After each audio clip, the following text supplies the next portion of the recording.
স্বামী আক্তার সাহেব মৃত্যু নিয়ে যে আলোচনা করেছেন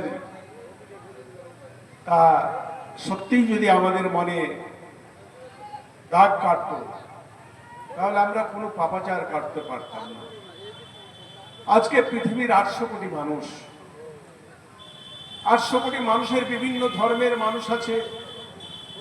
আজকে প্রায় 450 কোটি খ্রিস্টান ধর্মের মানুষ আছে, মুসলিম ধর্মের মানুষ প্রায় 200 কোটি, অন্যান্য ধর্মের মিলে প্রায় 800 কোটি। প্রত্যেকটা ধর্মের মানুষ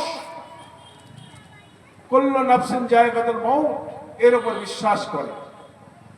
যারা আস্তিক, যারা ধর্ম মানে, তারা মনে করে যে আমরা একদিন জন্মগ্রহণ করেছি, আবার মৃত্যুবরণ করতে হবে, আবার পুনরায় মহান স্রষ্টার কাছে আমাদের ফাইনাল জাজমেন্টের দিন, কিয়ামতের দিন আমাদের হিসাব হবে, তারপর জান্নাত ও জাহান্নামে আমরা যাব।